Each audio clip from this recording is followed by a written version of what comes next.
കോവിഡിന്റെ വാക്സിൻ എടുക്കാത്ത എത്ര പേരുണ്ട് ഇതില്? 1, 2. എന്ത് എടുത്തില്ലേ? ശരിയല്ല കേട്ടോ.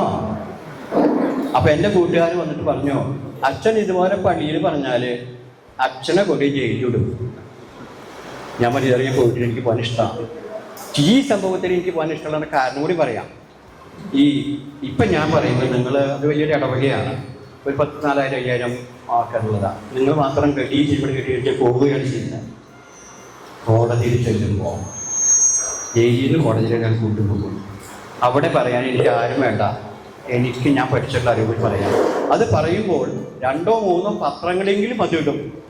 അങ്ങനെ ഈ തെറ്റിദ്ധരിപ്പിക്കുന്ന എല്ലാ സൂക്കേടും കോവിഡിന് മേൽ കയറ്റുന്ന വലിയൊരു ബിസിനസ്സിൻ്റെ ഭാഗമായിട്ട്, ഞാൻ മാത്രമല്ല പറഞ്ഞേ, നമ്മുടെ ഗവൺമെൻറ് കോളേജ്, നമ്മുടെ ടി.കെ. ശശീന്ദ്രൻ ഡോക്ടർ കൃത്യമായിട്ട് പറഞ്ഞു, ഇത് പാൻഡമിക് അല്ല. പാൻഡമിക് എന്ന് പറഞ്ഞാൽ മനസ്സിലായല്ലോ, നമ്മുടെ പാൻഡമിക് എന്നുള്ള പറയും, നമ്മുടെ പകർച്ചവ്യാധികൾ. ഇത് പാൻഡമിക് അല്ല, പിന്നെയോ ഇത് പ്ലാൻഡമിക് ആണെന്ന് പുള്ളി പറഞ്ഞത്. കേട്ടിട്ടുണ്ടാവും നിങ്ങൾ.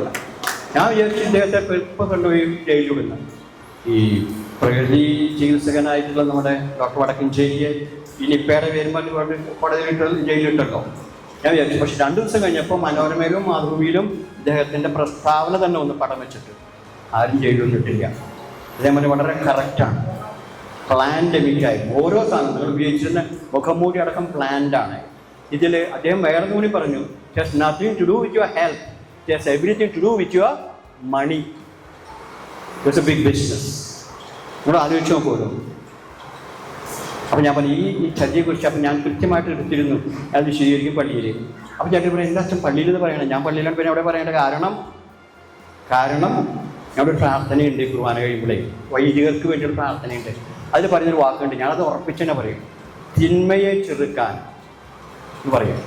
അപ്പം ഞാൻ പറയും, തിന്മയെ ചെറുക്കേണ്ട ഭാഗമാണ് ഇത്. തിന്മയാണ് ഏറ്റവും വലിയ തിന്മകൾ വന്നാണ്. അപ്പോൾ ജീവനെക്കുറിച്ച് യേശു പറഞ്ഞിട്ടുണ്ട്, ഞാൻ വന്ന് ജീവനുണ്ടാകാൻ, അത് സമൃദ്ധമായിട്ടുണ്ടാകാൻ. യോഹന്നാന്റെ സുവിശേഷത്തിൽ 10:10 പറയും.